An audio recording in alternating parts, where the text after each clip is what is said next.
أعوذ بالله من الشيطان الرجيم. بسم الله الرحمن الرحيم. الحمد لله الذي بنعمته تتم الصالحات، والصلاة والسلام على سيدنا محمد أفضل من مضى ومن هو آت، وعلى آله وأصحابه الأئمة الهداة، ومن سار بسيرهم إلى يوم الممات. في هذا اليوم المبارك الأقر جماهير وسجادات أهل الطريق وأهل التصوف، خلفاء ومشائخ ومقدمون ومريدون وطلاب الحلقات العلمية ومدارسها بكل مشاربهم يرسلون التحية الطيبة المفعمة بالوفاء لرائد ركب ولاية النيل الأبيض الأخ الوالي عمر الخليفة عبد الله. التحية لحكومة ولاية النيل الأبيض. التحية لقائد الفرقة 18. التحية لمشرف العمليات بالإقليم الأوسط. التحية لمدير شرطة ولاية النيل الأبيض.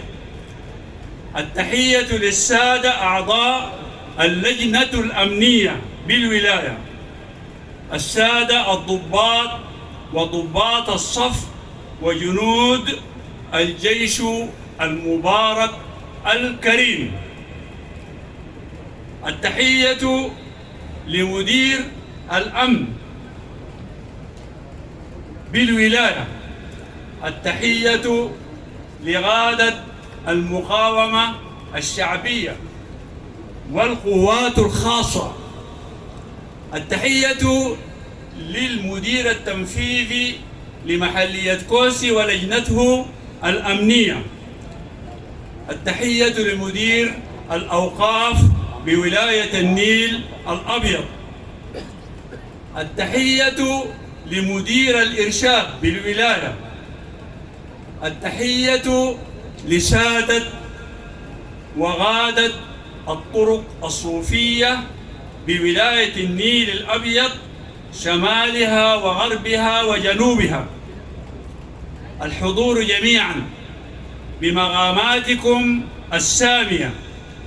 رابطة علماء أهل السنة والجماعة الدعوية الصوفية، مشائخ ومقدمون وفقراء وطلاب، عبركم جميعا يرسلون التحية الخاصة، تحية الرجال، تحية الأبطال، تحية القادة لرجل الدولة الفريق شمس الدين كباشي، وهو يجوب الخطوط الأمامية للمعارك الدائرة بالإقليم الأوسط.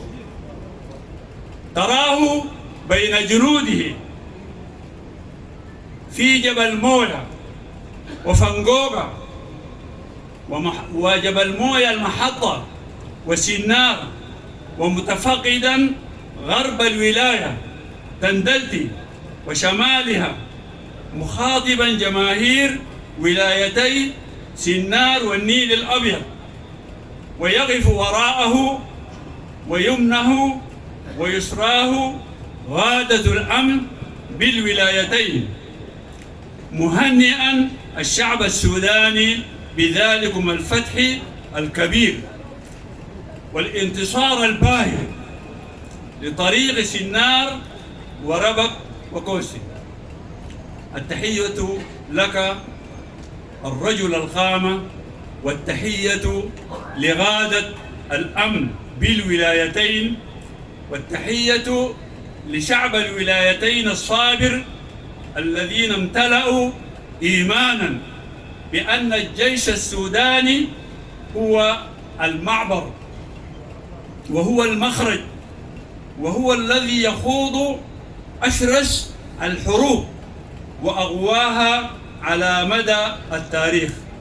ومن هنا أمامكم أن رابطة علماء أهل السنة والجماعة الدعوية الصوفية لا تقف مكبلة الأيادي أمام الغزو الأجنبي، أمام التحدي السافر والتعدي على الأرواح والتعدي على الممتلكات والتعدي على العروض والتهجير القسري للسكان حتى صاروا هائمين على وجوههم لا مأوى ولا مأكل ولا راحة كما هو مشاهد الآن في واقعنا. تعلن رابطة علماء أهل السنة والجماعة الدعوية وقفة الاستنفار الكبرى دعما لجيشنا، دعما لجيشنا، دعما لجيشنا. جيش واحد شعب واحد، الله أكبر. جيش واحد شعب واحد، جيش واحد شعب واحد، جيش واحد شعب واحد، جيش واحد شعب واحد، جيش واحد شعب واحد، جيش واحد شعب واحد. نحن على الطرق الصوفية مع الجيش، كل الطرق الصوفية مع الجيش، الله أكبر، الله أكبر. تعلن الرابطة وقفة الاستنفار الكبرى دعما لجيشنا دينا وشرعا وأخلاقا وشجاعة، وتعلنها داوية: شعب واحد جيش واحد، شعب واحد جيش واحد، جيش واحد شعب واحد. إن الرابطة قد استعملت أقوى أنواع الأسلحة، ألا وهو الدعاء الذي هو يخرق الصلب من الحديد الجلمود في كل أوقاتنا، في صلواتنا، في اجتماعاتنا لله خشعا. الحضور الكريم، عبركم الشكر الجزيل إلى لجنة أمن الولاية بكل أعضائها ولجان أمن المحليات التي تقف وقفة المتحدي. التحية الخاصة لقادة الفرقة 18 ولوقفتهم البطولية أمام كل المحاور شرقا وشمالا وغربا وجنوبا، حتى صارت ولاية النيل الأبيض مأمن أهل السودان جميعا، يأوون إليها من كل الولايات، حتى أهلنا بجبل الدائر والقرى ما بين الرهد وتندلتي هم الآن يعيشون بيننا وفي ظل ولاية النيل الأبيض بحكومتها وأمنها التليد.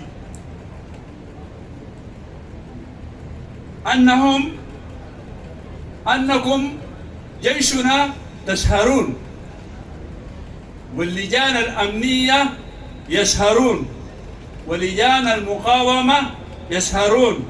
لماذا؟ لكي ما يطمئن عندكم رجال الذين أووا إليكم بكل ما لهم من مكانات ودرجات سامية. السادة الأعزاء، دعوني أن أسجل أمام هذا الجمع كلمة إهداء وعرفان وشكر لأرباب العمل بولاية النيل الأبيض من تجار وشركات وأعمال ومنظمات وأفراد وقبائل ونظارات وإدارات أهلية. لماذا؟ لأنهم ظلوا ينفقون ما يفوق العام النصفي من حر أموالهم للذين جاءوهم ضيوف في هذه الولاية، يشاركون حكومتهم في البذل والعطاء، وهذا ابتغاء مرضات الله تبارك وتعالى. جعلوها صدقة جارية، وأن الصدقة تغي مصارع السوء. ولعل الذي يدفع عنا هذه الهجمة التي يتوعدنا بها هؤلاء هي صدقاتهم التي قدموها لله تبارك وتعالى. وأن الصدقة تطفئ غضب الرب. وأظن أنكم تعجبون معي مع الذين يقومون بصنع الطعام، المطابخ المنتشرة في كل مدن الولاية، يعملون دون كلل ودون ملل، لم يطلبوا أجرا ولا راتبا، يعملون ليلا ونهارا، شيبا وشبابا، نساء ورجالا، هذه المدة الطويلة. التحية والتقدير لأهل المعروف، لأن صنائع المعروف تغي مصارع السوء. ولعلي اختصارا للكلام وختاما، الآن الوضع هو السودان، السودان، السودان أولا وآخرا، وكلنا جيش، وكلنا جيش، وكلنا جيش، وكلنا يدا وعونا وسندا حتى النصر بإذن الله سبحانه وتعالى، إذا جاء نصر الله والفتح ورأيت الناس يدخلون في دين الله أفواجا. فسبح بحمد ربك واستغفره إنه كان توابا. الله أكبر.